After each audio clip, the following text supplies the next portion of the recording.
Kisah seorang rahib Katolik berkelana hingga ke Nusantara, mengalami kultur shock dengan adat setempat hingga terkesima kejayaan Majapahit. Pemimpin Katolik Paus Fransiskus berkunjung ke Indonesia.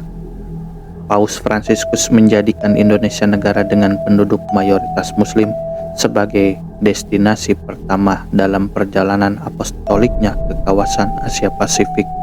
Selain Indonesia, pemimpin Vatikan itu juga akan ke Papua Nugini, Timor Leste, dan Singapura. Paus Fransiskus dijadwalkan bertandang ke Jakarta pada tanggal 3 sampai 6 September dengan aneka agenda, mulai dari bersua presiden beserta para pejabatnya dan para tokoh masyarakat lintas agama di Istana Negara, hingga pertemuan dengan para agamawan Katolik di Gereja Katedral Jakarta. Tak ketinggalan, Paus juga akan memimpin Misa Akbar terbuka di Stadion Utama Gelora Bung Karno.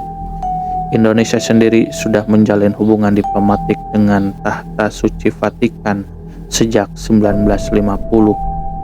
Pun sudah pernah 2 kali kedatangan sang pemimpin Katolik, Paus Paulus VI pada Desember 1970, kedua Paus Yohanes Paulus II yang melawat pada Oktober 1989.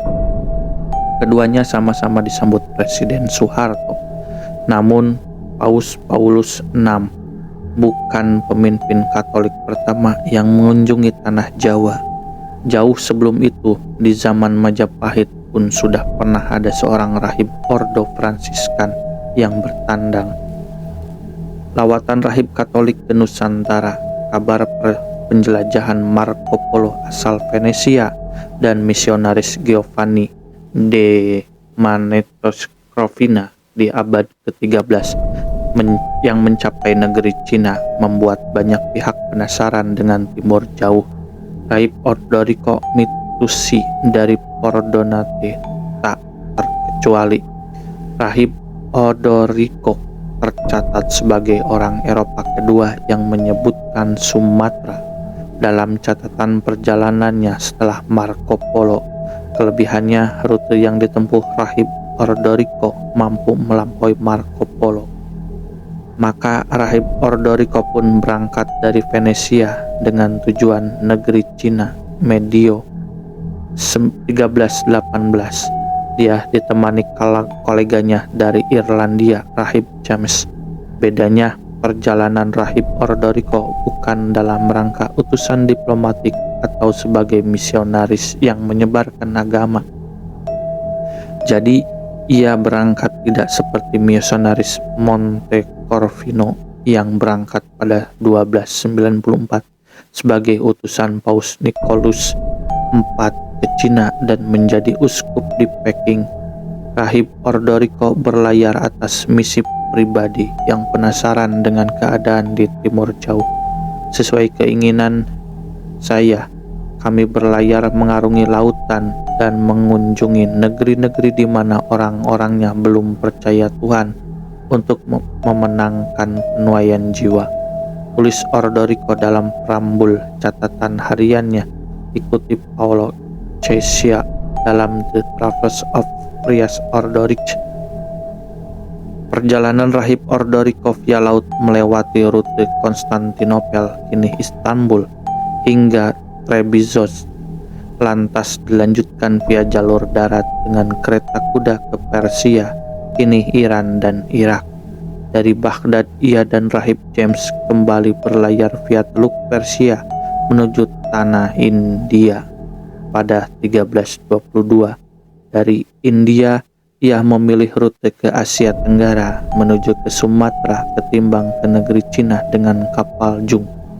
Kapal Jung adalah kapal kargo yang digunakan Marco Polo dan Ordorico dari Pordenone. Kapal besar ini memang dikhususkan untuk mengarungi perairan Asia Tenggara.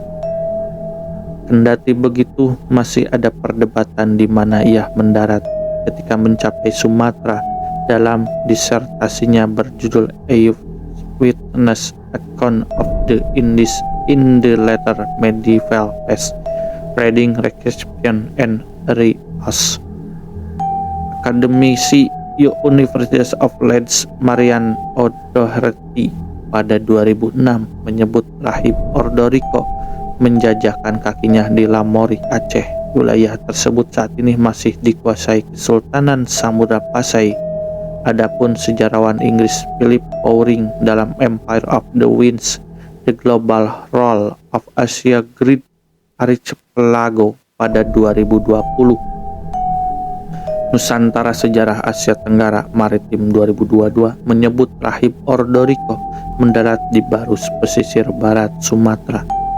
Terlepas dari perdebatan itu, kedua pendapat sama-sama menggarisbawahi bahwa di Sumatera inilah Ordoriko mengaku dalam catatan perjalanannya mengalami geger budaya.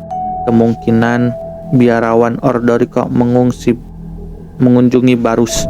Dia tidak menyebutkan Muslim, tapi melaporkan banyak pedagang datang ke sana karena berlimpahnya hasil bumi.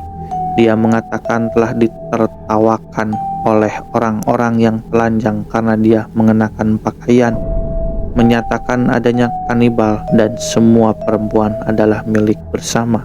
Tulis Bowring mengutip catatan perjalanan Ordoriko. Bowring menyatakan itu hanya desas-desus yang diperoleh Ordoriko dan tak sepenuhnya bisa dipercaya. Setelah rahib Ordoriko berlayar lagi ke selatan dan mendarat di Pulau Jawa, namun masih samar di mana tepatnya ia mendarat. Hanya bisa dipastikan rahib Ordoriko menjajakan kaki di wilayah Pulau Jawa yang masih dikuasai kerajaan Majapahit yang diperintah Raja Jayanagara tahun 1309 sampai 1328.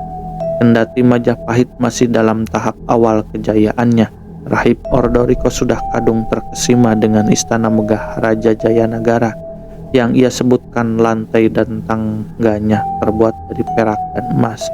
Perdagangan rempah yang punya nilai begitu tinggi di negeri asalnya juga disinggung rahib Ordoriko.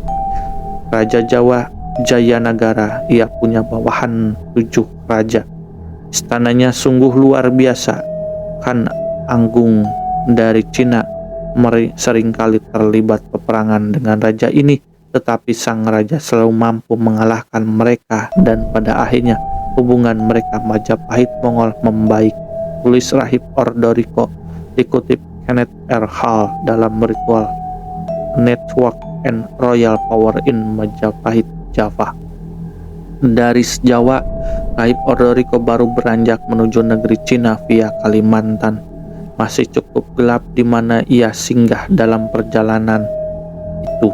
Sir Henry Yule yang menerjemahkan catatan hariannya memperkirakan ia mampir sejenak di Talamasin yang diyakini merujuk pada Banjarmasin. Ordoriko dari Pordenone mengunjungi pesisir Kalimantan dan melaporkan beberapa hal menarik yang lantas jadi perhatian di Eropa. Dalam catatannya, salah satunya menyebutkan sebuah tepung yang disebut tepung sagu yang bisa diolah menjadi pasta terbaik sedunia.